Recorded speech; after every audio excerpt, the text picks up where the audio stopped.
चाहता हूं कि जितने भी अब प्रचार हो रहे हैं, आप इन प्रचार के ऊपर बड़ा ही ध्यान दें, गौर के साथ सुने, क्योंकि ये आखिरी समय है।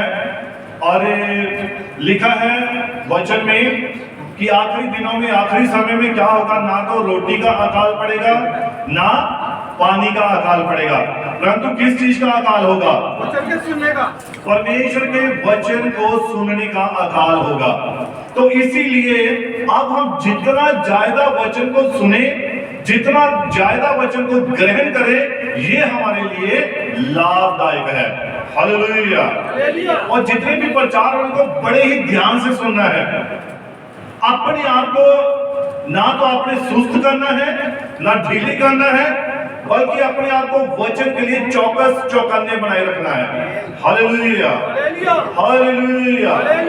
और दूसरी बात, एक सेवादार, एक पास्टर जानता है कि कौन कितनी सेवा करता है, कौन कितनी दुआ करता है, और कौन कितना यहोवा परमेश्वर के आगे अपना जीवन सही गुजारता है। हालेलुया। तो इसीलिए हमें क्या करना है? वचन को बड़े ही ध्यान से सुनना है, बड़े ही ध्यान से सुनना है। हालेलुया। एक एक शब्द को बड़े गौर से सुनना है, ध्यान रखना है कि क्या कहा जा रहा है। और जैसा कि हमारा जो आज का विषय है, पुश्तैनी पापों को हम कैसे तोड़ सकते हैं, पुरखाओं के पापों को या पुरखाओं के श्रापों को हम कैसे तोड़ सकते हैं, खत्म कर सकते हैं। और बहुत बार हमें पता भी नहीं होता है कि ये हमारे ऊपर काम कर रहे होते हैं। हालेलुया। एक व्यक्ति था, मैं सेवा भावना की बात बता रहा हूं। एक व्यक्ति था और उसे एक बड़ा ही भयंकर रोग लगा हुआ था, और वो भयंकर रोग कौन सा था? उसे कैंसर हो गया था। और डॉक्टर ने कहा कि अब तू क्या हो जाएगा? मर जाएगा। और वो व्यक्ति पूरी तरह से डर चुका था कि अब मैं मरने वाला हूं। और उसके घर के सामने जहां वो रहता था, वहां पर एक चर्च था, और वो चर्च काफी दिनों से, काफी सालों से बंद पड़ा था। और उस चर्च के बाहर जितनी भी काई जम जाती है, घास फूस उग जाती है, वो सब वहां पर उग चुकी थी। और वो व्यक्ति जिसको डॉक्टर ने कहा था कि तू चंद दिनों का मेहमान है, अब तू जिंदा नहीं रहेगा, इसलिए तू क्या कर, तू बस अपने खुदा को याद कर। हालेलुया। और वो व्यक्ति अपने घर में बैठा हुआ था एक दिन, और वो छत पर बैठा हुआ था। और जब छत पर बैठा तो उसका ध्यान अचानक उस चर्च की तरफ गया। और जब चर्च की तरफ गया तो उसने देखा कि ये तो परमेश्वर का घर है भाई, और ये काफी सालों से बंद पड़ा है। और वो अचानक उठा और जाकर वो उस चर्च में चला गया, और उसने वहां जाकर क्या किया? धीरे धीरे उसकी साफ सफाई करनी शुरू कर दी। और जैसे जैसे वो दीवारों को साफ कर रहा था, जैसे जैसे चर्च को साफ कर रहा था, तो उसको अपने अंदर कुछ महसूस हो रहा था। और जब उसको लगा कि मेरे अंदर कुछ हो रहा है, तो वो डॉक्टर के पास गया। तो डॉक्टर ने उससे पूछा कि क्या बात है भाई? तो उसने कहा कि मुझे ऐसा लग रहा है, या तो मेरे अंदर कैंसर फट गया है, कि मैं कुछ हल्का सा महसूस कर रहा हूं। तो डॉक्टर ने कहा भी देखो तुम क्या कर रहे हो? तो उसने कहा कि मैं दवाइयां तो खा रहा हूं जो आपने दी हैं, लेकिन उनके साथ साथ में एक चर्च है जो बंद पड़ा था, और उसके ऊपर काफी घास फूस उग आया था।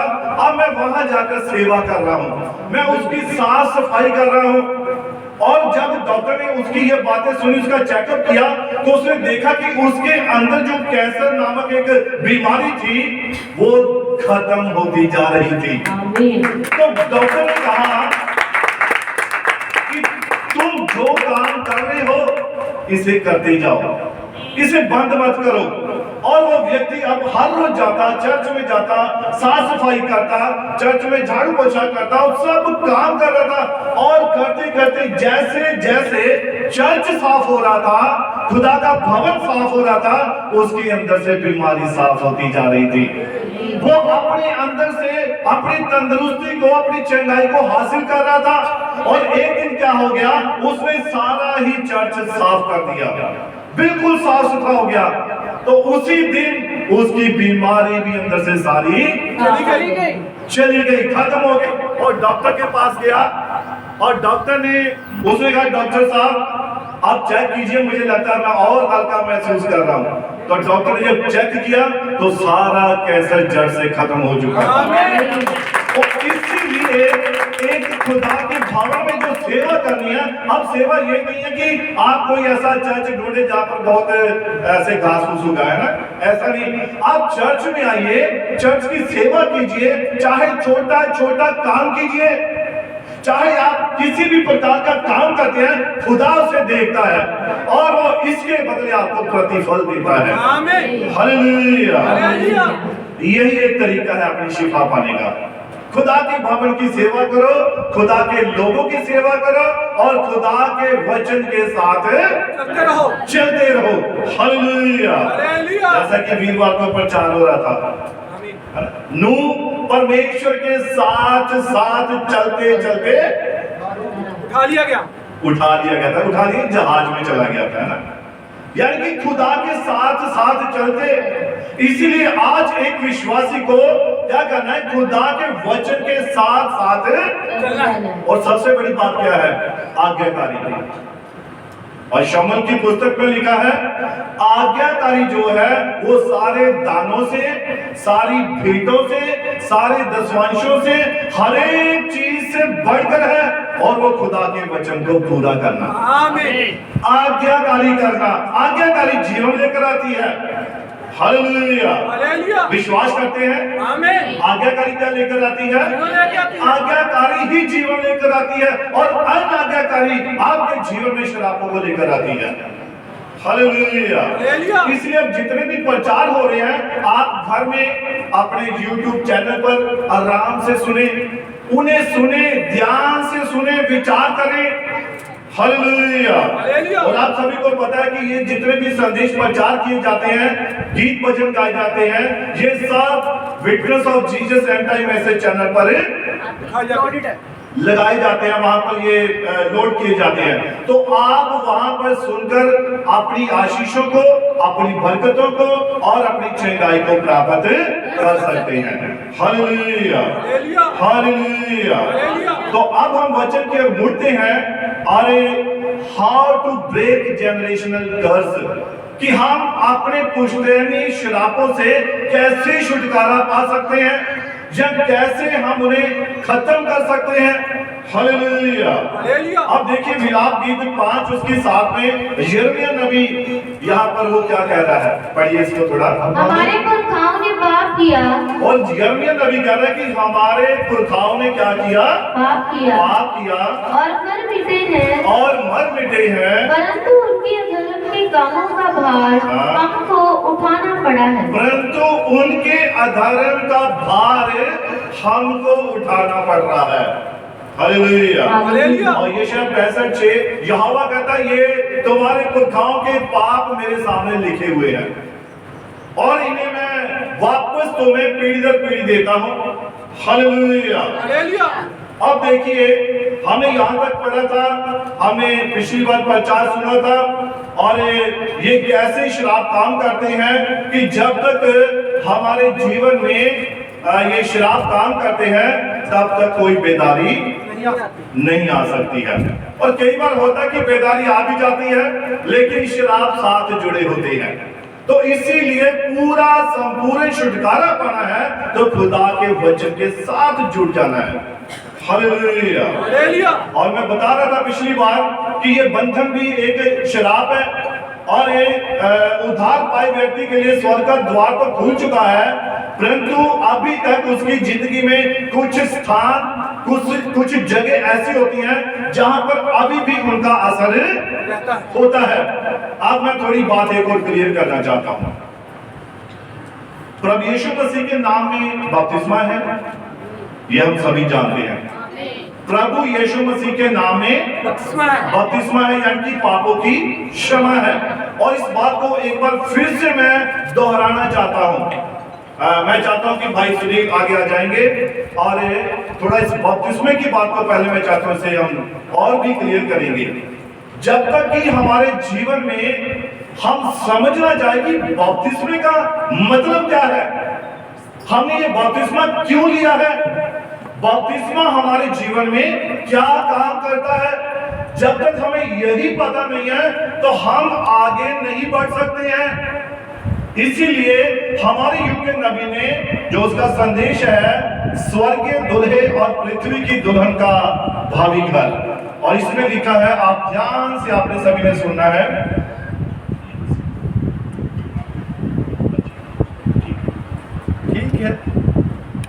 ठीक है, यहाँ यह पिंडुक है जिसमें प्रेम और आनंद और धीरज है, और यही है वह जो यह करता है।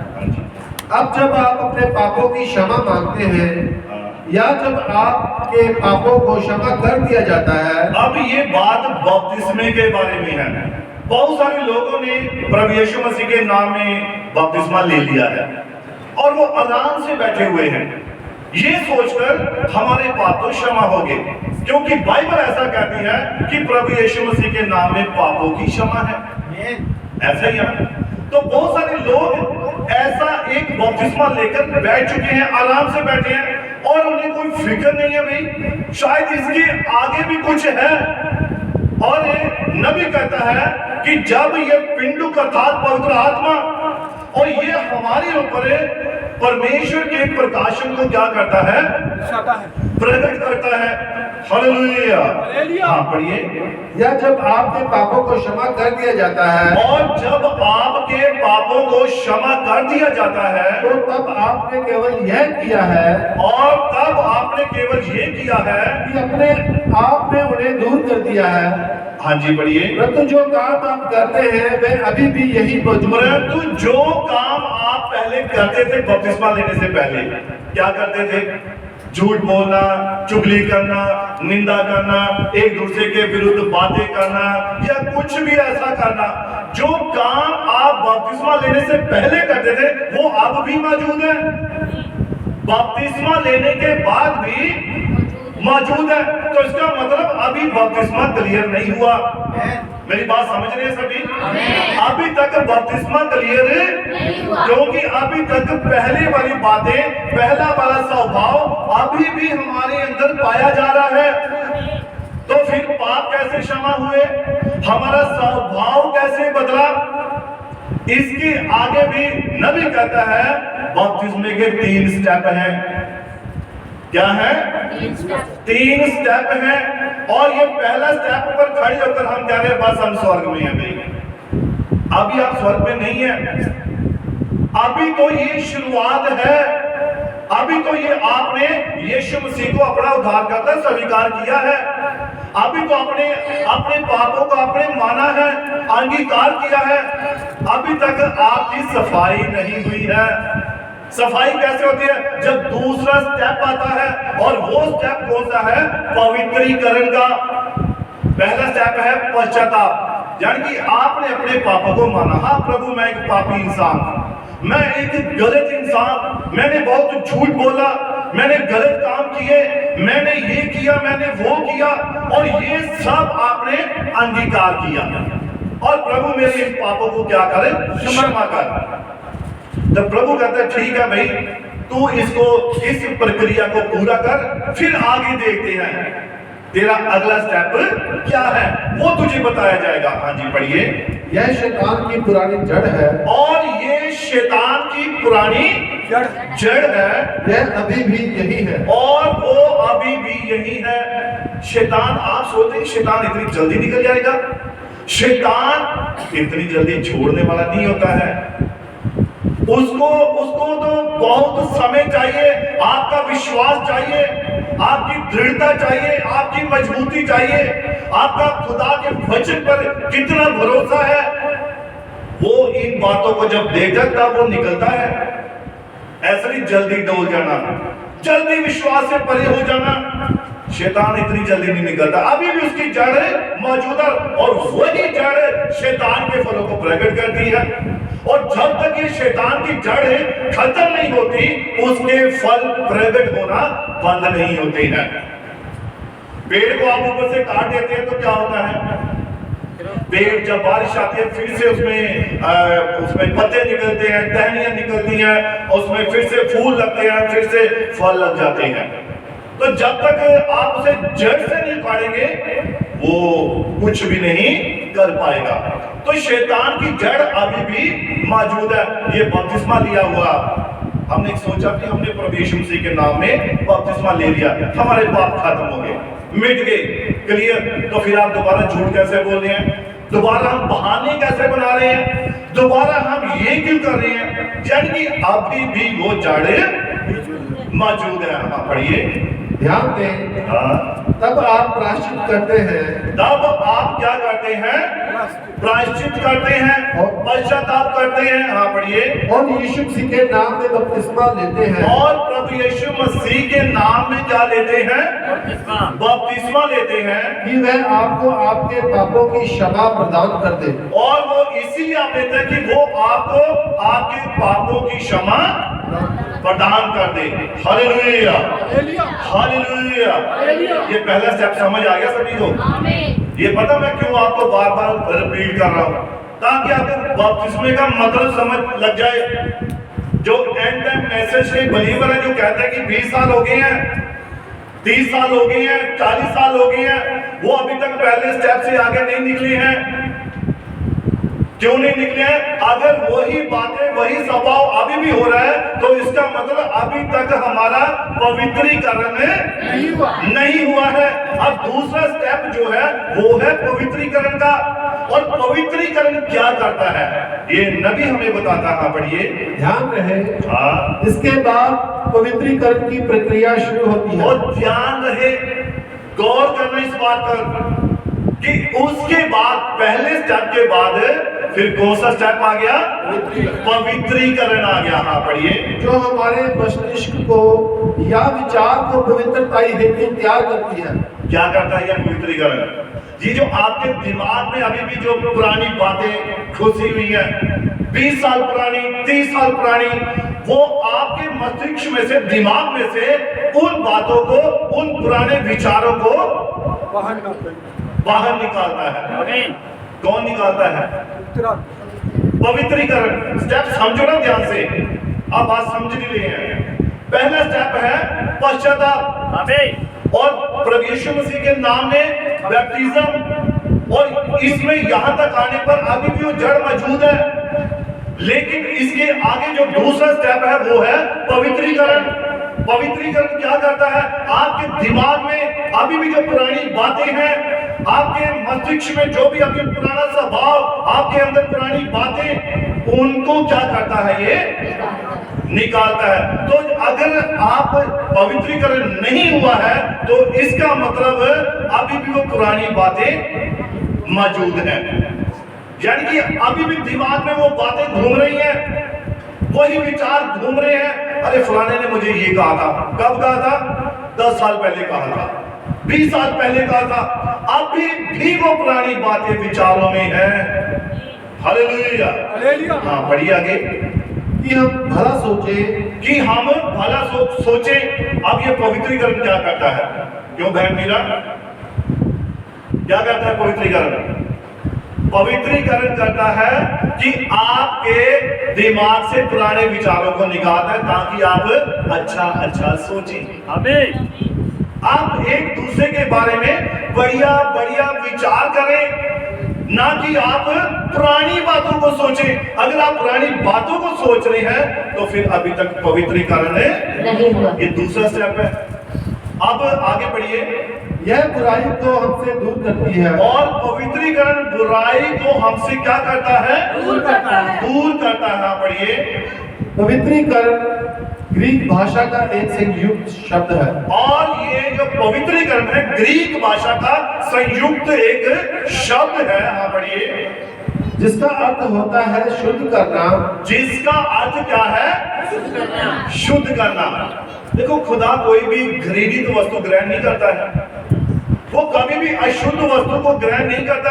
यहां तक कि पतरस ने क्या कहा, वो इतना अपने आप को शुद्ध मानता था, इतना को पवित्र मानता था कि प्रभु मेरे मुख में कोई भी अशुद्ध वस्तु आज तक नहीं गई, और तू मुझे ये सारे जानवर खाने के लिए कह रहा है।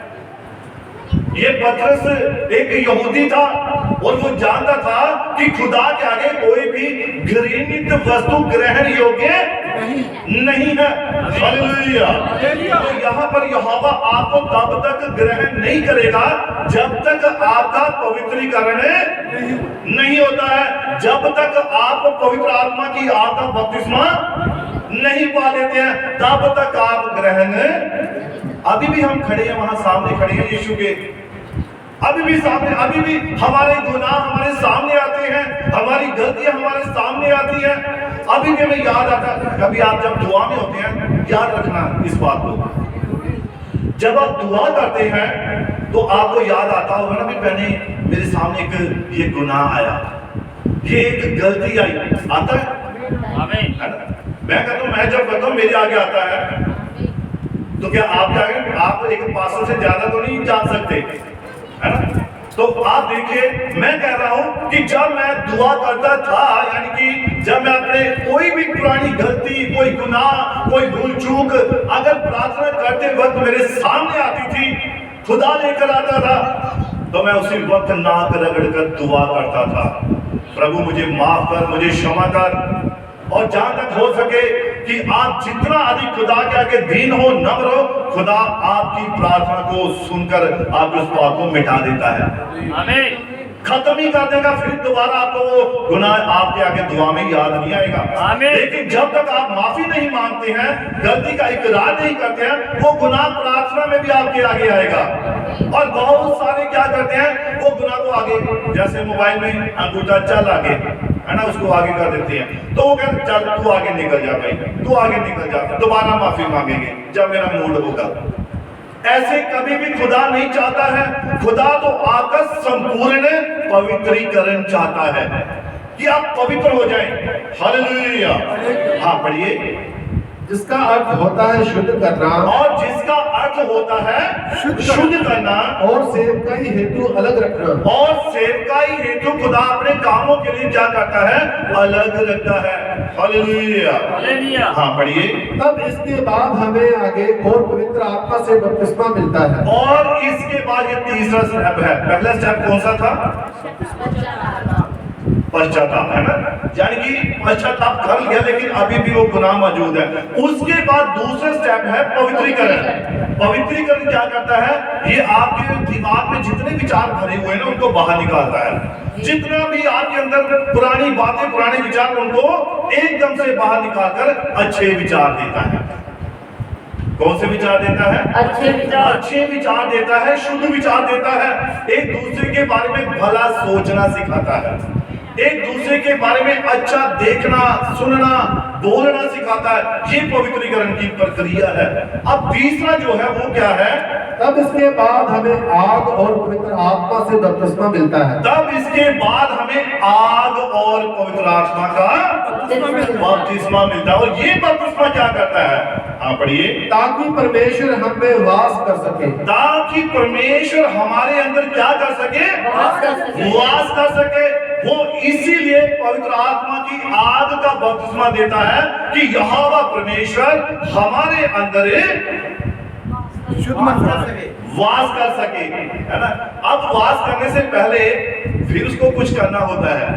आप पढ़िए। और परमेश्वर की अग्नि हमारे हृदय को पापों से शुद्ध करती है। तब परमेश्वर की अग्नि जो है, वो आग जो है, हमारे मन के सारे ही पापों को क्या कर देती है? शुद्ध कर देती है। शुद्ध कर देती है। हाँ, पढ़िए। और हमारे अंदर पवित्र आत्मा भरती है। और फिर हमारे अंदर पवित्र आत्मा भरती है। इसीलिए आग और पवित्र आत्मा का बपतिस्मा ये जरूरी है। और जब ये वाला बपतिस्मा हो जाता है, उसके बाद क्या होता है? तब हम भी वही जीवन उत्पन्न करते हैं तब हम भी वही जीवन उत्पन्न करते हैं जो पवित्र आत्मा उत्पन्न करता है। जो पवित्र आत्मा उत्पन्न करता है। उत्पन्न करता है। ये वो बपतिस्मा है, आग और पवित्र आत्मा का बपतिस्मा। आग क्या करती है? हमारे हृदय के अंदर से सारे ही अशुद्ध विचारों को, सारी अशुद्धता को जड़ से बाहर निकाल देती है और पवित्र आत्मा आ जाता है। और फिर उसके बाद नबी क्या कहता है, पढ़िए, क्योंकि पवित्र आत्मा हमारे अंदर होता है और पवित्र आत्मा हमारे अंदर होता है। प्राकृतिक जन्म पर ध्यान दीजिए। और नबी कहता है ये एक साधारण जो एक आप जन्म देखते हैं, बच्चे का जन्म होता है, उसके बारे में। और आप इसको थोड़ा यहाँ से पढ़ लीजिए। एक व्यक्ति पापों के लिए प्रायश्चित कर सकता है। ये एक उदाहरण है कि एक व्यक्ति पापों के लिए प्रायश्चित कर सकता है और वह अभी भी उसके विषय में सोच रहा होता है, परंतु वो फिर भी अभी भी उन बातों के विषय में सोच रहा होता है। प्रायश्चित भी कर लिया, बैप्टिज्म हो गया, परंतु अभी भी वो पिछली बातों को रिपीट कर रहा है, अभी भी पुराने विचारों को सोच रहा है। हाँ पढ़िए। हो सकता है वह दुराचारी मनुष्य हो। हाँ, प्रत्येक अनैतिक या दुष्ट चरित्र नारी उसे देखती है और बेशक वो व्यक्ति ऐसा जितना भी वो बद चलन हो सकता है। एक शराबी व्यक्ति लगाइए, है ना, वो बाइबल कहते हैं कि जो शराब पीने वाले ये बड़े ही खतरनाक व्यक्ति होते हैं। कौन से होते हैं ये? खतरनाक। इनके विचार कभी अच्छे नहीं आते हैं शराब पीने वालों के। हाँ पढ़िए इसको। और पाती है वह अभी भी वैसा ही है, और वह अभी भी वैसा ही है, अर्थात वह अभी भी अपनी पहली जैसी दशा में होता है और वो अभी भी अपनी पहली वाली दशा में होता है। हो सकता है वह शराबी हो सकता है, नबी कहता है वो एक शराबी हो और हर समय उससे शराब की दुर्गंध आती हो। और आप जानते हैं जो शायद शराब पीने वाले, जो दिन रात, है ना, दिन रात शराब पीने वाले, उनसे दूर से स्मेल आती रहेगी, दूर से। अरे तू साइड में हो, दूर हट, है ना। तो हो सकता है उससे शराब की दुर्गंध आती हो। हाँ पढ़िए। वह अभी भी अपनी पहली वाली दशा में है और वह अभी भी अपनी पहली वाली दशा में है, परंतु इसके बाद जब उसका पवित्रीकरण हो जाता है हो जाता है तो यह उसमें से उसकी उस अभिलाषा को बाहर निकाल देती है। पवित्रीकरण क्या करता है? उसके अंदर से शराब पीने की लत को निकाल देती है। ये पवित्रीकरण का काम होता है। वो पुराने विचारों को, सारी गंदगी को, सारे ही जो शैतान के काम है उनको हृदय में से, आपके मस्तिष्क में से, आपके दिमाग में से निकाल कर बाहर कर देता है। हाँ पढ़िए। वह अभी भी परीक्षा में पढ़ सकता है और वो व्यक्ति अभी भी परीक्षा में पढ़ सकता है। कौन सा व्यक्ति? जिसका अभी तक बपतिस्मा ही हुआ है, वो अभी भी परीक्षा में पढ़ सकता है। वो ये नहीं कह सकता कि मेरे पाप क्षमा हो गए, मैं आजाद हो गया। अभी भी वो परीक्षा में पढ़ सकता है। हाँ पढ़िए। लेकिन पवित्रीकरण की प्रक्रिया उसमें से इस अभिलाषा को दूर कर देती है। लेकिन पवित्रीकरण उसके अंदर से इन सारी अभिलाषाओं को खत्म कर देती है, दूर कर देती है। हाँ, लेकिन वह व्यक्ति अभी भी पूरी तौर से ठीक नहीं है। परंतु वो व्यक्ति अभी भी पूरी तौर से ठीक नहीं है। और उसमें के 3 स्टेप हैं। अब ये मैं एंड टाइम मैसेज वालों को ये मैसेज देना चाहता हूं कि बपतिस्मा सिर्फ यीशु मसीह के नाम में लेकर आप अपने आप को स्वर्ग में हाजिर नहीं समझ सकते हैं। इसके लिए आपको 2 अगले स्टेप भी पूरे करने होंगे।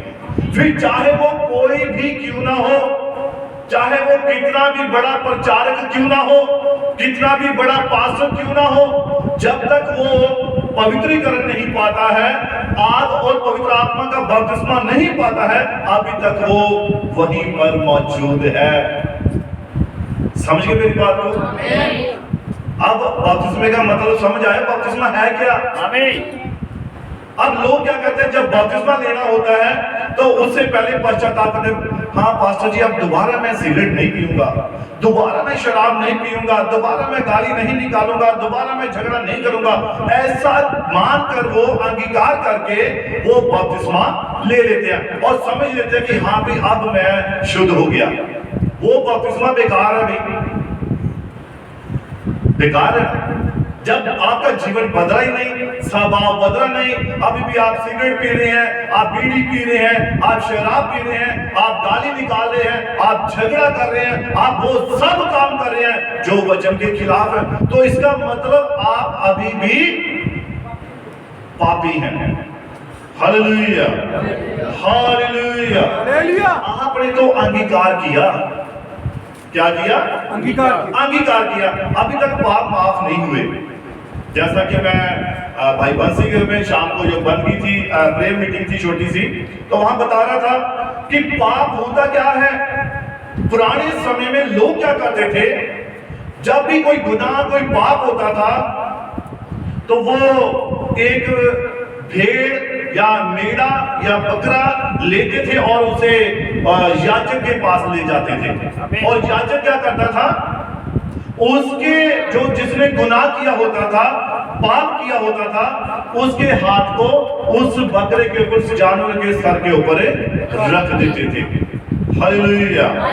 अब जब उसके सर पे रखते थे, इसका क्या मतलब कि तेरे गुनाह, तेरे पाप, जो चोरी तूने की, जो झूठ तूने बोला, जो कत्ल तूने किया, तेरे इस सारे अपराधों का भार अब ये जानवर उठाने जा रहा है।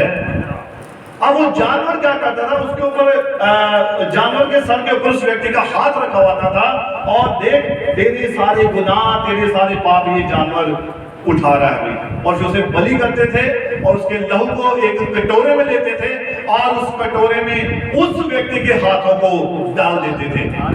और जब वो उस कटोरे में हाथों को डालता था लहू में, और जब वो हाथ बाहर निकालता देखा खून, अरे मैं एक पापी इंसान, मैं एक खूनी इंसान, मैंने गुनाह किया, मैंने पाप किया। ये एक शुरुआत में एक खुदा ने एक उनको या लोगों को, यहूदियों को एक रीति दे दी, एक काम दे दिया कि आप ऐसे पश्चाताप कर सकते हैं।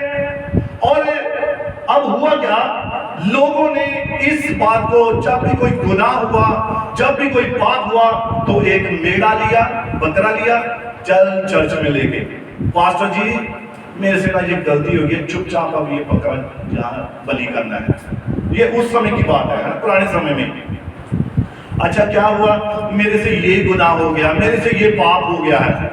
अच्छा चलो कोई बात नहीं, इस जानवर के ऊपर हाथ रखो, ऐ यहोवा परमेश्वर, इसके सारे गुनाह, इसके सारे पाप जो इसने किया है, वो उसके पापों के बदले ये जानवर जो है बलि होने जा रहा है, और उसे बलि कर दिया जाता, उसका लहू उसके लिए बहाया जाता था। अब धीरे धीरे हुआ क्या, लोगों ने इस बात को एक रीति बना ली, रीत बना ली। अब जो भी गुनाह, अच्छा हो, क्या हुआ भाई मेरे से पाप हो गया, और कुछ नहीं, घबराने की कोई बात नहीं है। कोई बकरा खरीद, पास्टर को ले जाते, उनका हाथ रखा, बकरे उन्हें बलि करना, तेरा काम खत्म। अच्छा ये तो बड़ा आसान काम है। अब उसने बकरा खरीदा, मेढ़ा लिया और चला गया हैकल में, और याजक के पास लेकर चला गया, याजक ने वो किया। अब धीरे धीरे दूसरे व्यक्ति को, अच्छा तेरे से भी गुनाह हुआ, हाँ मेरे से, तू ये जानवर ले जा, उधर ले जा। अब उससे अगले से हुआ, वो उसको बता रहा। अब लोगों ने धीरे धीरे क्या बना ली, एक रीति बना ली, और उसकी जो चर्बी होती थी, जिसका लहू था, वो खुदा के आगे चढ़ा दिया जाता था, साड़ दिया जाता था। और यहोवा ने कहा कि तेरे ये जो मेढ़ों की चर्बी है, इससे अब मुझे घृणा आने लगी है कि तुमने इसे रीत बना लिया। कोई बात नहीं, बड़े पाप हुए, दोबारा बपतिस्मा ले लो, पाप माफी हो जानी है। जब साइड हो गए, पास्टर ने कहता कि पास्टर जी गलती होगी, 2 अथरू बहारांगे, पास्टर जी पाप हो गया, क्षमा कर दो, चल ठीक है, कोई जा भाई, जो खुदा माफ कर सकता था, मैं भी माफी करता था। ये एक रीति बन गई थी।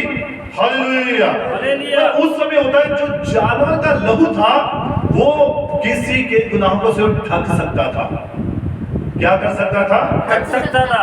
अब देखिए ये बाइबल है, और मैं कहता हूँ ये किसी का गुनाह है। ये अब इसे आप इसे भाई थोड़ा पकड़िए, हाँ।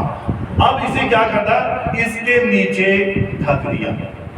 अब ये पाप ढक गया, अब दिखाई दे रहा है वो कागज से, जबकि वो पाप दिखाई दे रहा है, नहीं दिखाई दे रहा है, ये ढका गया। लेकिन और ये इसके ऊपर क्या था, जानवर का लहू था।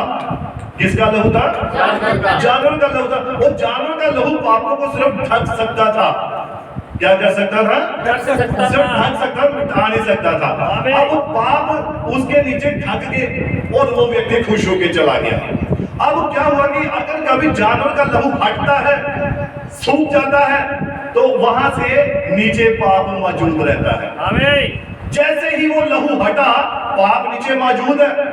इसीलिए उस समय क्या था कि लोगों ने एक रीति बना ली, पाप ढका लो, जानवर बलि करो, उसके लहू से पाप ढक जाएंगे भाई। लेकिन पाप नीचे मौजूद रहते थे। अंगीकार किया आपने, अभी तक ये पाप खत्म नहीं हुए, क्लीन नहीं हुए। हालेलुया। इसलिए यहोवा परमेश्वर ने एक योजना बनाई और उसने कहा कि मैं एक ऐसी बलि तैयार करूंगा जो एक बार ही देनी पड़ेगी। जो बलि एक ही बार है, और वो बलि कौन सी थी? वो प्रभु यीशु मसीह था। और उसने अपने निज पुत्र को, और यीशु मसीह की तुलना किसके साथ की गई है? मेमने के साथ। हमारे पड़ोस में इन्होंने मेमना रखा है, जब वो बोलता बड़ी अच्छी आवाज लगती है उसकी। तो मेमना जब बोलता है और वो बड़ा ही नम्र होता है, बड़ा ही दीन होता है, और उसकी यीशु मसीह की तुलना एक मेमने के साथ की है। और मेमने को किस लिए पाला जाता है? बलि होने के लिए। किस लिए पाला जाता है? बलि करने के लिए। ये नहीं कि अब आपने पाल लिया और जब बूढ़ा हो गया, मर गया, दफना दिया, ठीक है भाई, हालेलुया, ऐसा नहीं है। वो बलि होने के लिए है। और यीशु मसीह खुदा का जो मेमना था, उसका जो पुत्र था, वो इसीलिए पैदा हुआ कि यहोवा परमेश्वर ने एक बार में ही हम सारे जगत के पापों के लिए उसे बलि कर दिया। और अब यीशु का जब लहू आता है, वो क्या करता है? वो पाप को अपने अंदर समेट लेता है। अब ये जैसे बताया था, अब ये पाप अंदर चला गया यीशु मसीह के लहू के अंदर। और वो लहू क्या करता है? हर एक गुनाह को, हर एक पाप को जड़ से ही खत्म कर देता है। ये यीशु मसीह का लहू है। तो इसीलिए लोगों ने अब एक रीति बना ली। अब हमें रीति नहीं बनानी है।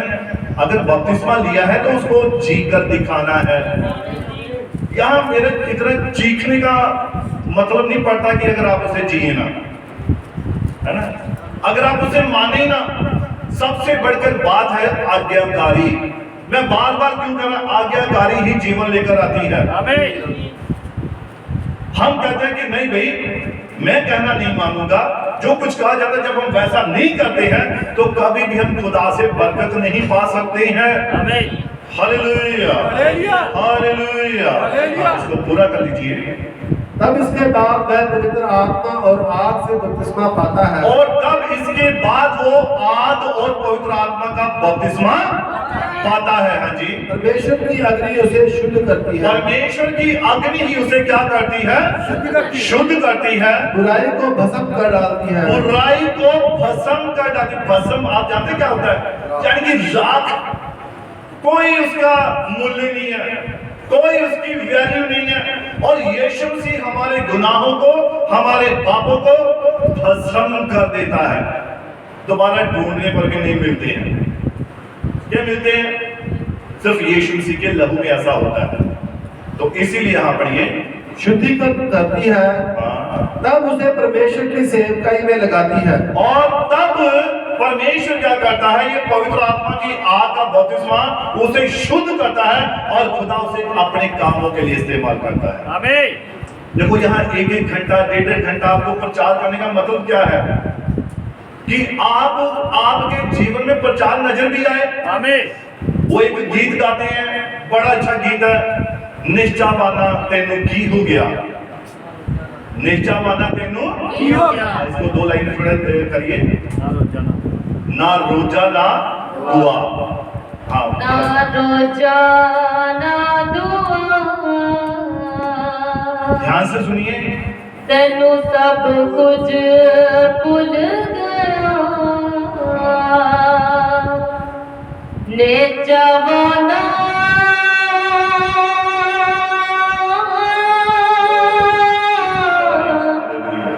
तेनू की हो गया।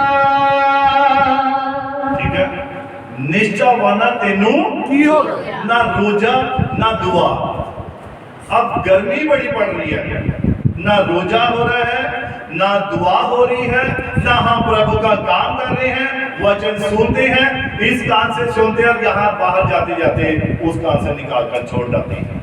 क्या हमने आगे किसी को प्रचार करके बताया, किसी को बताया कि आज चर्च में हमने ये बात सुनी? आज आपने कितने प्राणों को आगे ये वचन सुनाया?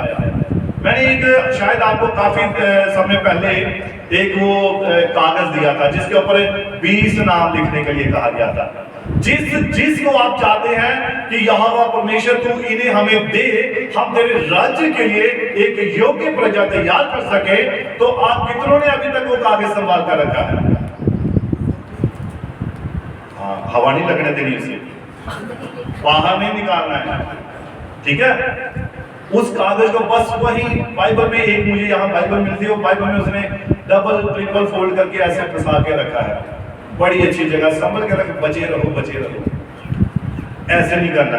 उस कागज को निकालना है और उन लोगों के लिए दुआ करनी है जो आपके मन में खुदा ने उनके नाम दिए हैं। आप जब जाते हैं आपका आगे फर्ज बनता है, वो स्कूलों में लिखा था, सरकारी स्कूलों में पहले सीखन ले आओ तो सेवा ले जाओ। तो यहाँ क्या है?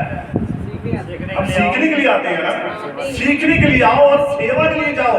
तो हम क्या कहते हैं, घर जाके आराम से, बड़ी गर्मी, आज पास में 1.5 घंटा प्रचार भी था, बड़ी गर्मी लगी, रोटी भी लेट खवाई, तो घर में जाकर आराम से लेट जाएंगे और शाम को अपने कामों में फिर से मस्त।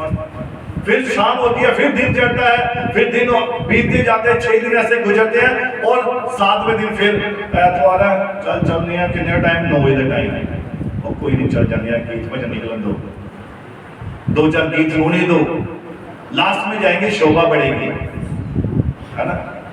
एक यहाँ बहन बैठी हुई है, वो कहती है थोड़ा लेट जाना चाहिए था, बंदे की वैल्यू पैंती है।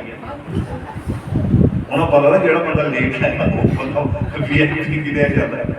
मैं अच्छा, मतलब VIP हाँ जरूर हो सकता है ऐसा, पर खुदा के घर में ऐसा कुछ नहीं है। यहाँ जो सबसे पहले आएगा सबसे पहले पाएगा।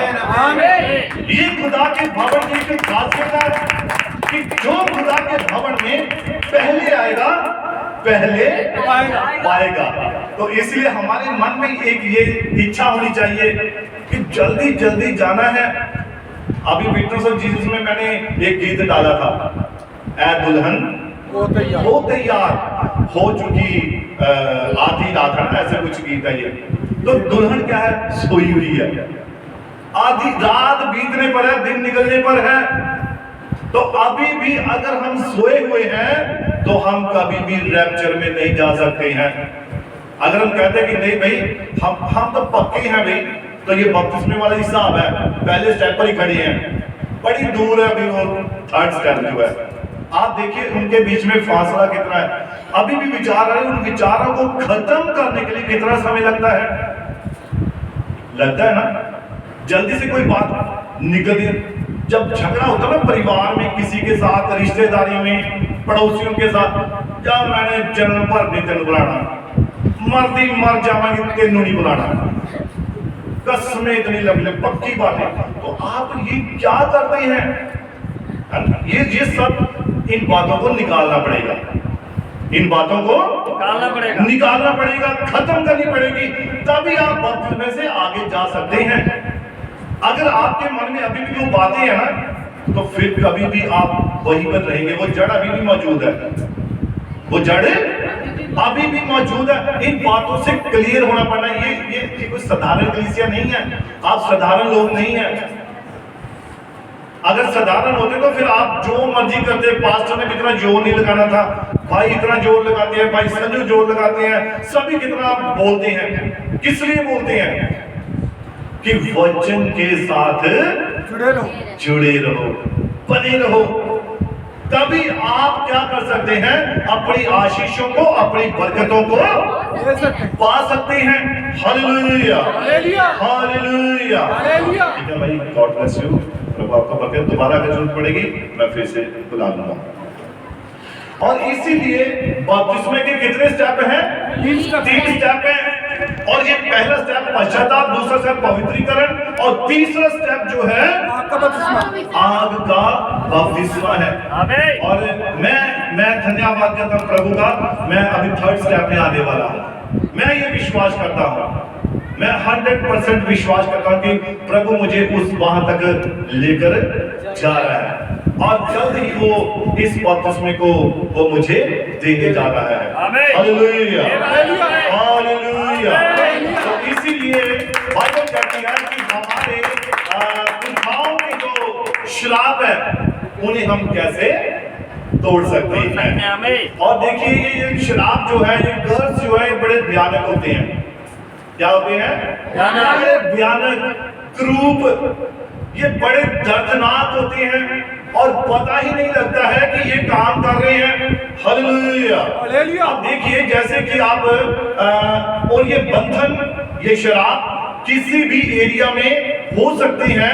उदाहरण के लिए विवाह का भी बंधन हो सकता है, विवाह का भी बंधन हो सकता है, और शादी का बंधन, संतान ना होना ये भी एक बंधन है, लड़का ना होना ये भी एक बंधन है, बीमारी का एक बंधन है, रोग का एक बंधन है, और कोई भी काम करो उसमें सफल ना होना ये भी एक बंधन होता है। हालेलुया।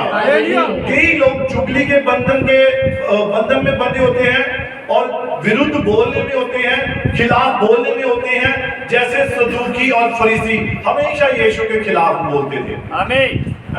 वो भी एक शराब के अधीन थे, इसलिए यीशु मसीह ने संत लूका की इंजील में उन्हें सदूकियों फरीसियों को हाय हाय डाली है। हाय इन फरीसियों के ऊपर, हाय इनके ऊपर। ये क्या करते हैं? अपने ताबीजों को चौड़ा करते हैं, अपने कुर्ते की कोर को नीचे तक बढ़ाते हैं। जितनी लंबा कुर्ता पहना उतना ज्यादा धर्मी दिखाई देगा भाई। और ये अलग अलग खाए, ये तो ऐसे जैसे बाहर कब्र को क्या किया होता है, चूना फिरा होता है और अंदर सारी मलिनता होती है। क्यों यीशु मसीह उन्हें शराब दे रहा है? क्योंकि उनके काम वचन के अनुसार नहीं थे। हालेलुया। और देखिए इसीलिए सदूकी फरीसी हमेशा यीशु के खिलाफ बोलते रहते थे। बुड़बुड़ाने का ये भी एक बंधन है और ये शुरू से चलता आ रहा है। बुड़बुड़ाना हो सकता है, बुड़बुड़ाना आपका अपने परिवार के खिलाफ हो, पति पत्नी का आपस में बुड़बुड़ाना हो, बच्चों के प्रति बुड़बुड़ाना हो, पास्टर के प्रति बुड़बुड़ाना हो, कलीसिया के प्रति बुड़बुड़ाना हो, ये भी एक शराब है। हालेलुया। और जब मूसा के खिलाफ बुड़बुड़ाए, उसकी पत्नी के खिलाफ बुड़बुड़ाए, तो सुना किसने? यहोवा ने सुना। तो इसलिए बुड़बुड़ाना नहीं चाहिए। ये चाहिए बिल्कुल खत्म, डिस्ट्रॉय, नाश करो, खत्म करो इसे अपने मन से, अपनी जुबान से। इस बात को बिल्कुल खत्म नहीं भाई, किसी के खिलाफ नहीं बोलना भी। क्यों? मैं एक सच्चा विश्वासी हूं। हालेलुया। और ये पुश्तैनी शराब है जो वो निभा रहे होते हैं।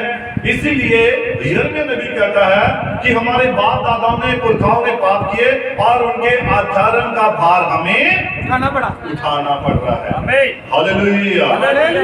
अब देखिए, मैंने पिछली बार बताया था ना, गरीब परिवार और अमीर परिवार के बारे में भी, है ना? अगर हमें मौका मिल जाए फिर किसके परिवार में पैदा होना है, अमीर या गरीब, तो सारी की इच्छा ये होगी भी अमीर ज्यादातर, है ना? तो फिर जो अमीर परिवार में जो भी उनकी आशीषें, जो बरकतें होती हैं, वो उनके हिस्सेदार होते हैं। अगर गरीब परिवार में होते हैं, जो वहां पर कमजोर या परेशान है, तो उनको हिस्सेदारी होना पड़ता है। तो ये चोन हमारी नहीं है। किसकी? ये हमारी नहीं है, ये खुदा की है।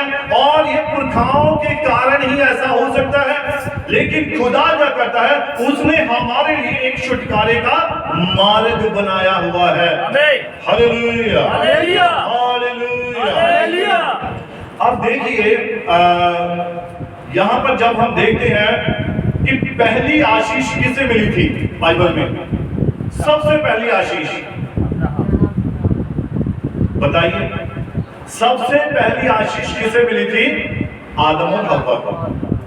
इन्हें मिली थी ना कि जाओ धरती को क्या करो, भर दो। उन्होंने आशीष दी खुदा ने कहा, और उन्हें आशीष दी।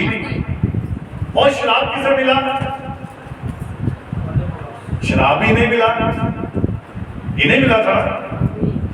बीच में कोई कारण क्या हो गया था कि इनकी जो आशीष थी वो श्राप में बदल गई। हालेलुया। उत्पत्ति 1 उसके 28 पढ़िए। उत्पत्ति जेनेसिस चैप्टर 1 28 वर्सेस। और परमेश्वर ने उनको आशीष दी।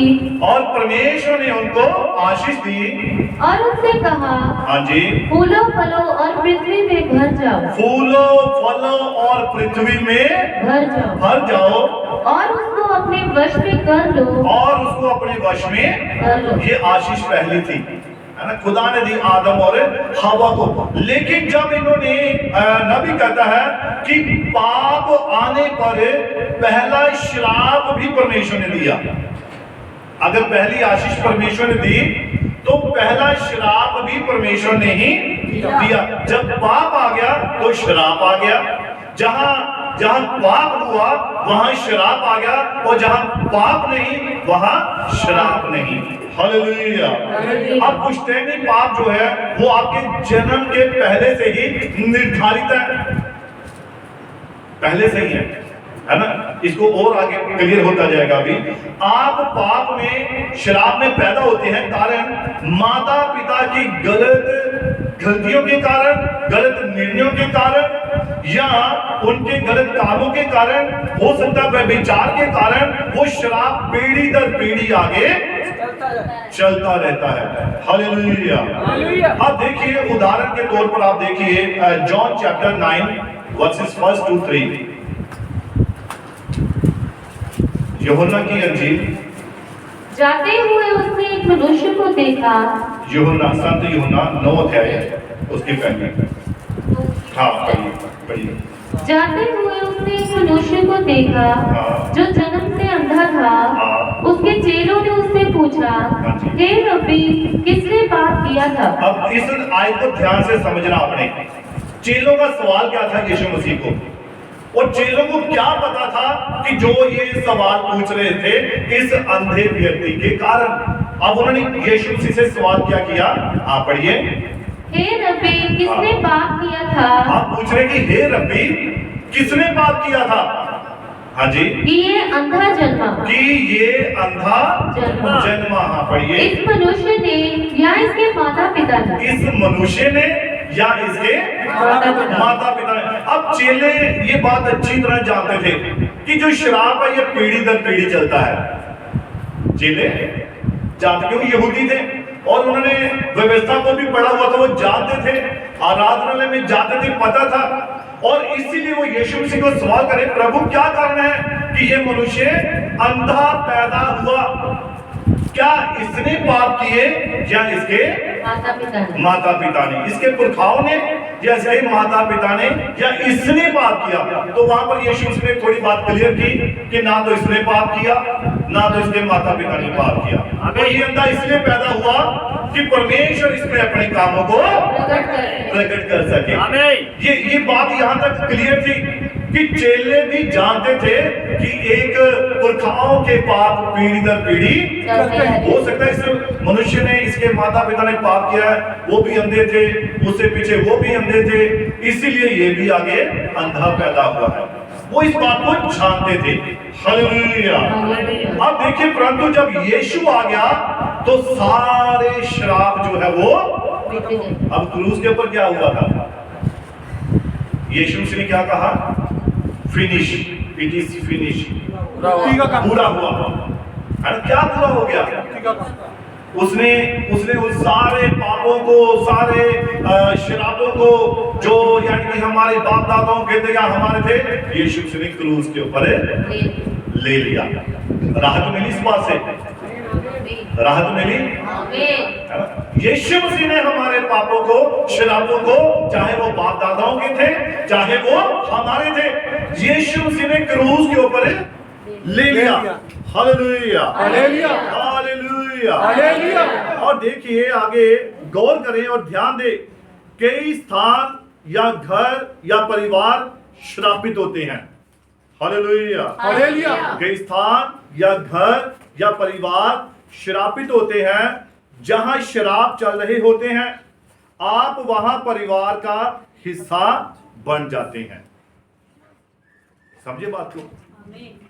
कई बार क्या होता है, कई स्थान, कई घर, कई परिवार श्रापित होते हैं जहां शराब चल रहे होते हैं और वहां पर आप उस परिवार का हिस्सा बन जाते हैं और शराब के अधीन चलना शुरू हो जाते हैं। हालेलुया। हालेलुया। और ऐसे परिवार में कई बार सुविधाएं, अब कई परिवार होते हैं, अब ध्यान रखना मेरी बात को,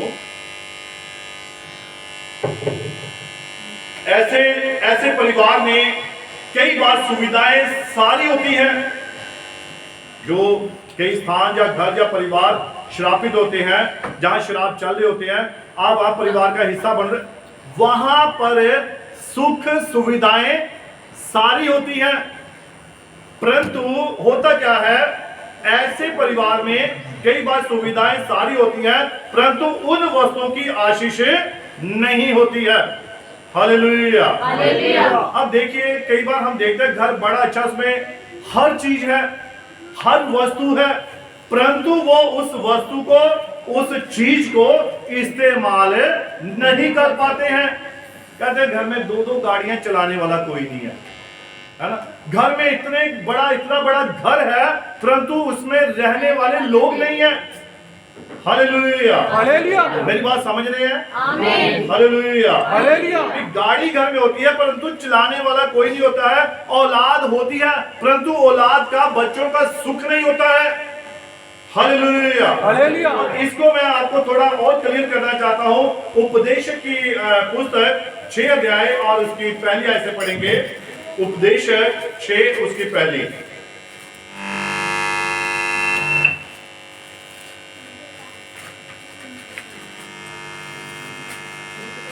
उपदेशक की पोथी 6 अध्याय। एक बुराई जो मैंने धरती पर देखी है। अब देखिएगा, उपदेशक का वो कह रहा है कि एक बुराई जो मैंने धरती पर देखी है। हाँ पढ़िए। वह मनुष्यों को बहुत भारी लगती है। वो मनुष्यों को बहुत भारी लगती है। किसी मनुष्य को परमेश्वर धन संपत्ति और प्रतीक्षा यहाँ तक देता है। अब ध्यान से सुनिए इस बात को, गौर कीजिए। बाइबल कह रही है किसी मनुष्य को परमेश्वर धन संपत्ति और प्रतिष्ठा, मान सम्मान इतना देता है कि जो कुछ उसका मन चाहता है उसे उसकी कुछ भी घटी नहीं होती। उसे कुछ भी घटी नहीं होती। तो भी परमेश्वर उसको उसमें से खाने नहीं देता। ये क्या एक शराब है? घर में सब कुछ है, हर चीज है, हर वस्तु है, परंतु फिर भी खुदा क्या करता है, उसे उसमें से खाने नहीं देता है। अंदर से मिठाई दे डब्बे भरे दे, पलंग तोड़ है, फलाना है, फलाना, पर शुगर है भी खा नहीं सकते। क्या ये शराब? ब्लड प्रेशर है, अरे ये चीज नमक नहीं खा सकते। क्या है? ब्लड प्रेशर है, ये चीज है, वो है, ये सब क्या, ये प्रॉब्लम है, एक बंधन है। हालेलुया। हालेलुया। और परमेश्वर उसमें से उसे कुछ भी खाने नहीं देता। पढ़िए आगे। कोई दूसरा ही उसे खाता है और कोई दूसरा ही उसे खाता है। खाने वाले कोई नहीं, गड्डियां 4 लगे चलाने वाले है नहीं, कोई घर च नहीं एक चीज पई है, कोई बर्तन वाले है नहीं, चल तू ले जा। ये क्या है? ये वही चीज है। हाँ पढ़िए। ये व्यर्थ और भयानक दुख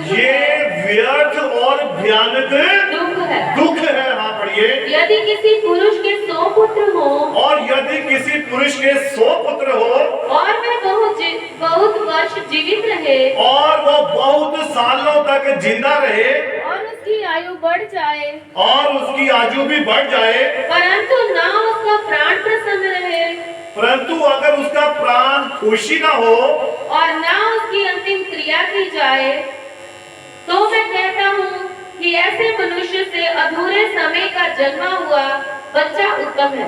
अब देखिए, 100 पुत्र हो, बाइबल कह रही है ध्यान दिया सभी ने बात को? आमीन। कि 100 पुत्र हो और उनमें सेवा एक भी ना करे, और बाप बेचारा चारपाई के ऊपर लेटा हो, बीमार पड़ा हो और उसे पानी का गिलास पिलाने वाला ना हो, तो उन 100 पुत्रों से बढ़कर एक अधूरे समय में जन्मा हुआ बच्चा बहुत सही है। तो और उस व्यक्ति की उम्र भी कितनी हो? लंबी हो, 1000 साल जिए वो। अगर वो 1000 साल जिए, 100 पुत्र हो और पुत्र उसकी सेवा ना करते हो, पानी ना पूछते हो, रोटी ना पूछते हो, और ना ही उसका जब वो मरे उसको जो कब्र में दबाया जाए, वो भी कोई ना हो उसको दबाने वाला, तो क्या फायदा 100 पुत्रों का? ऐसे बेटों का फायदा है? कोई फायदा नहीं है। लंबी उम्र हो जाए, अब व्यक्ति की उम्र ही लंबी हो जाए, लोग कहते हैं मैं तो 100 साल तक जीऊंगा, तो अगर 100 साल में 80 साल के बाद आप अगर चारपाई के ऊपर पड़े हुए हैं, आपको कोई पानी पिलाने वाला नहीं है, रोटी खिलाने वाला नहीं है, तो उस उम्र का क्या करना आपने? बताइए, है उस उम्र का फायदा? इसलिए बाइबल ने 80 साल तक जो उम्र रखी है, सबसे बढ़िया परफेक्ट। हालेलुया। आप पढ़िए इसको आगे। क्योंकि वह व्यर्थ ही आया और अंधेरे में चला गया, और वो व्यर्थ आया और व्यर्थ अंधेरे में चला गया। पढ़िए। और उसका नाम भी अंधेरे में छिप गया, और उसका जो बहुत नाम था, प्रतिष्ठा थी, वो सब कहाँ चली गई? अंधेरे में। हाँ जी, पढ़िए। और ना सूर्य को देखा, और ना सूर्य को देखा, ना किसी चीज को जानने पाया, और ना किसी चीज को जानने पाया, तो भी इसको उस मनुष्य से अधिक चैन मिला। तो भी देखो, उस व्यक्ति को कोई चैन ही नहीं है। 100 बच्चे हैं, 100 पुत्र हैं, तो लोग कहते हैं कि एक बार क्या हुआ कि एक बुजुर्ग पति पत्नी थे, और बुजुर्ग जो था वो सब्जियां बेचने जाता था, जैसे बस स्टैंड हो गया या ट्रेन होगी, तो वहां पर वो सब्जियां बेचने के लिए जाता था। और जब वो सब्जियां बेचने के लिए जाता, तो वो मन में सोचता, काश मेरे पुत्र होता, काश मेरे बेटा होता, और वो हम घर में बैठे और वो मेरी सेवा करता। और वो ऐसा सोचकर हर रोज अपनी पति पत्नी एक दूसरे को दिलासा देते थे। और एक दिन क्या हुआ, जब वो सब्जियां बेचने के लिए गया और वहां पर एक और बुजुर्ग पति पत्नी वहां बैठे हुए थे, तो उनके हाथ में एक चिट्ठी थी, एक कागज का टुकड़ा था। और उस बुजुर्ग ने जब उनसे जाकर कहा कि ये सब्जी ले लो, तो उन्होंने कहा कि तुम कहां से आए हो, यहाँ पर क्यों बैठे हो? तो उन्होंने बताया कि हमारा जो 2 बेटे हैं, और बड़ा बेटा तो कहीं दूर है, और छोटा बेटा जो हमें छोड़ गया है, और हमारे हाथ में ये चिट्ठी है। तो उसने, जब बूढ़े व्यक्ति ने चिट्ठी खोली और पढ़ी, तो उसमें क्या लिखा था कि जिसको भी ये दोनों बुजुर्ग, ये माता पिता मेरे मिले, तो इन्हें वृद्धाश्रम में छोड़ आना। ये जब उसने इस चिट्ठी को पढ़ा, वो बुजुर्ग जो सब्जी बेचने वाला था, उसे इस बात से बड़ा दुख लगा, और वो वापस अपनी पत्नी के पास आया। हमें नहीं चाहिए ऐसे पुत्र, हमें नहीं चाहिए ऐसी संतान जो हमें बुढ़ापे में भी हमारी मदद ना करे। तो 100 पुत्र क्या करने? भाई बाइबल कहती है, अगर आपको पानी पिलाने वाला नहीं है, रोटी खिलाने वाला नहीं है, आपकी सेवा करने वाला नहीं है, तो ऐसे पुत्रों से क्या फायदा है? Hallelujah, hallelujah. अब देखिए, बाइबल कहती है कि श्राप किसे मिला था? श्राप आदम और हवा को मिला था। आशीष भी नहीं मिली थी, और एक तीसरा और था जिसे मिला था, सांप था, उसे भी मिला था श्राप। हालेलुया। अब देखिए, नीति वचन 26 उसकी 2 में लिखा है कि जैसे गौरैया उड़ते उड़ते और शुपा बेनी कहीं नहीं बैठती है, वैसे ही जबरदस्ती का श्राप नहीं पड़ता है। गौरैया जो चिड़िया है, वो एक जगह कभी इस डाली में, कभी उधर ऐसे। तो इसको थोड़ा पढ़िए, नीति वचन। जैसे गौरैया घूमते घूमते और शुभा बेनी उड़ते उड़ते नहीं बैठती, जैसे गौरैया घूमते घूमते शुभा बेनी उड़ते उड़ते नहीं बैठती। हाँ, बैठती पर ध्यान रखना है। हाँ जी। वैसे ही व्यर्थ श्राप नहीं पड़ता। नहीं पड़ता। अब देखिए, कोई आपको जितना मर्जी आप श्राप दे, क्योंकि जिन्होंने प्रभु यीशु मसीह के नाम में बपतिस्मा लिया है और उस प्रक्रिया में शामिल हो चुके हैं, मैं उनकी बात कर रहा हूं, है ना। फिर वो उस प्रक्रिया में चल रहे हैं, उस प्रोसेस में चल रहे हैं और उन्होंने यीशु मसीह को अपना उद्धारकर्ता स्वीकार किया है, मुक्तिदाता स्वीकार किया है और उनके ऊपर व्यर्थ श्राप नहीं चलेगा। अब्राहम को शकी जो परमेश्वर ने सुरक्षा दी थी, वो क्या थी? जो तुझे शराब दे वो खुद शराबी हो, ऐसा ही था ना। लेकिन ये बात चलिए पुरखाओं के पापों की, किसकी?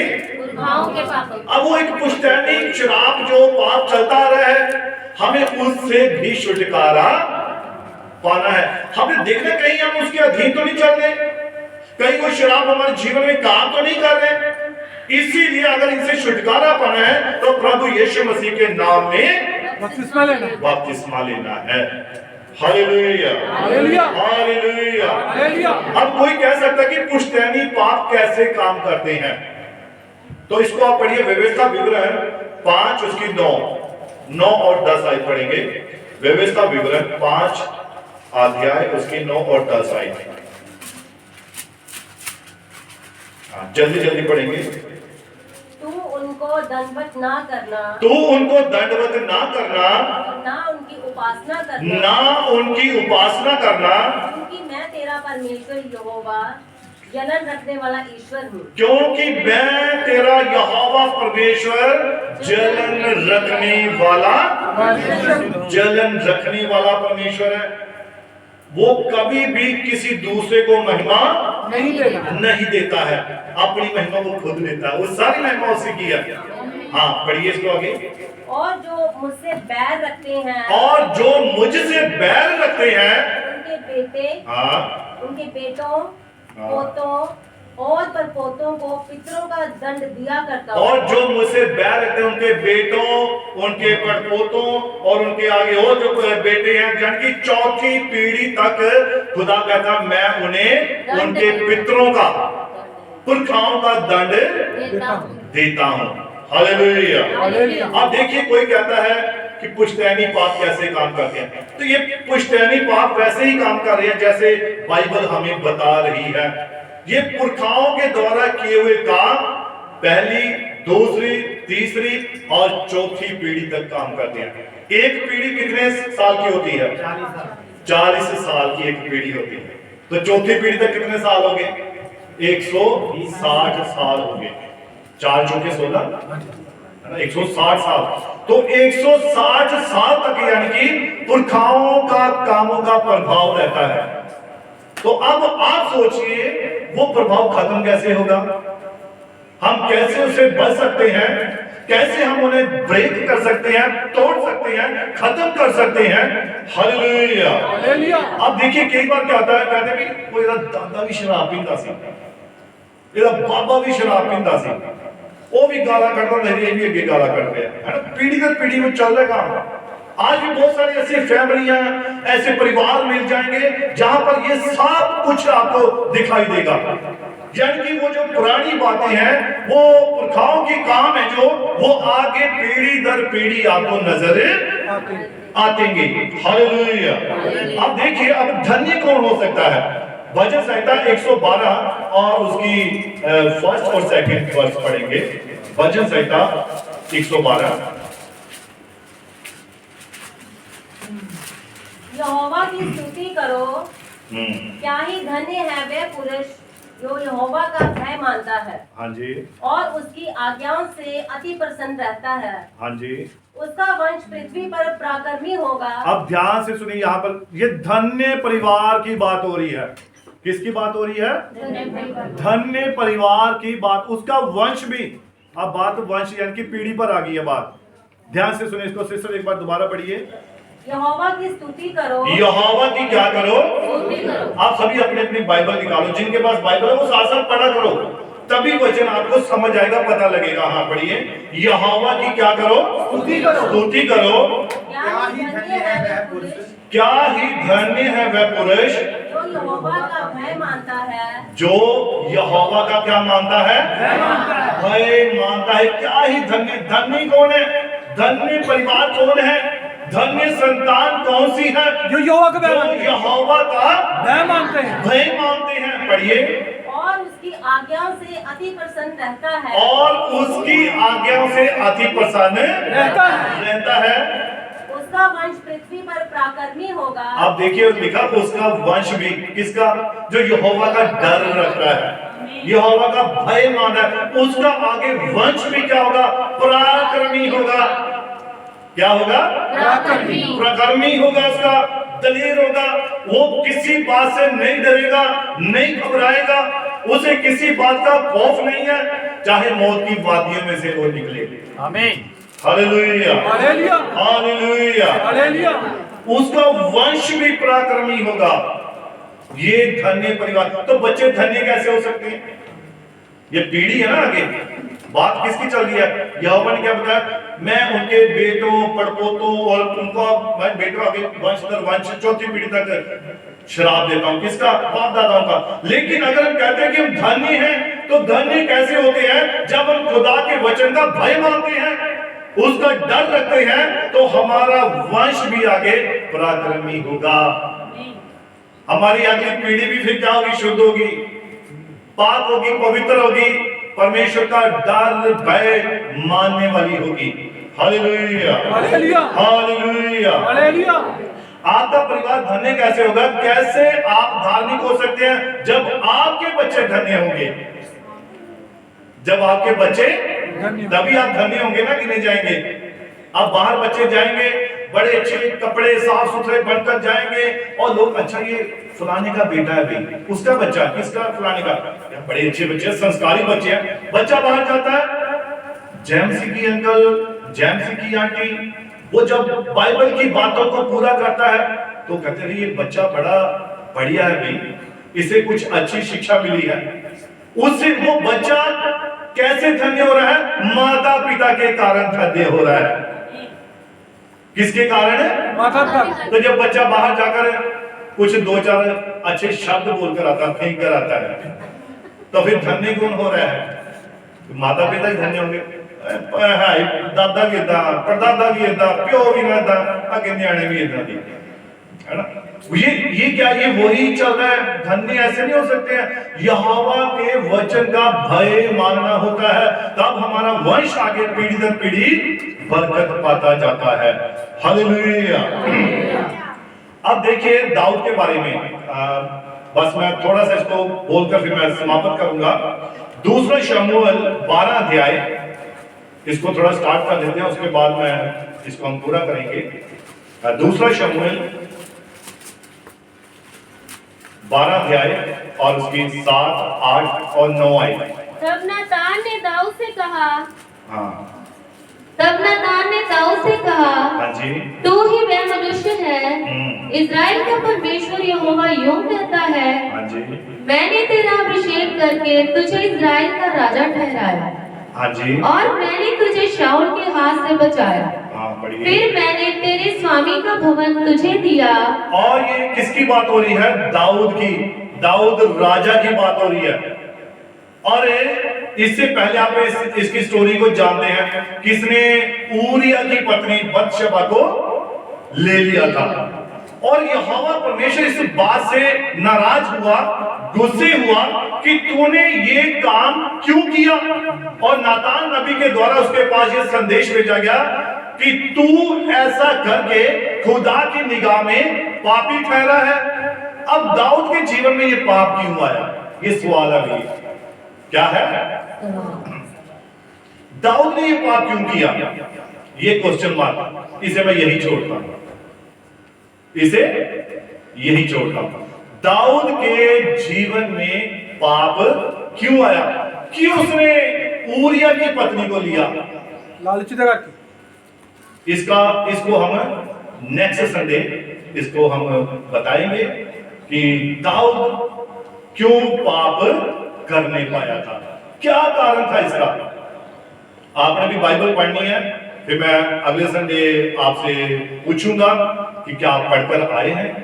तो अभी मैं चाहता हूं कि इनमें से जो आज आपने प्रचार सुना है, तो इसका मैं क्वेश्चन पूछ लूं कोई? आमीन। पूछ लूं? आमीन। तैयार है सभी? आमीन।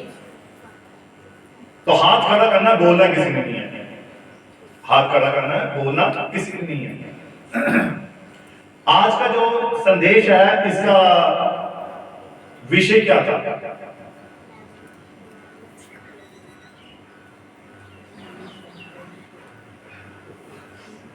बताओ साहिब। हम अपने पुरखाओं के श्राप को कैसे तोड़ सकते हैं? गुड, ताली बजाओ।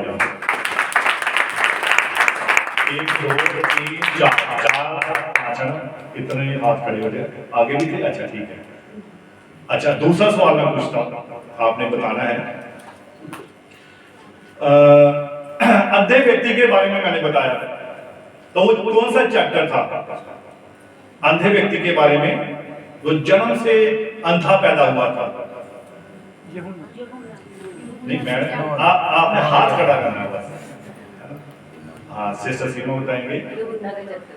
यूहन्ना का चैप्टर, ठीक है, 9 चैप्टर। ताली बजाएंगे।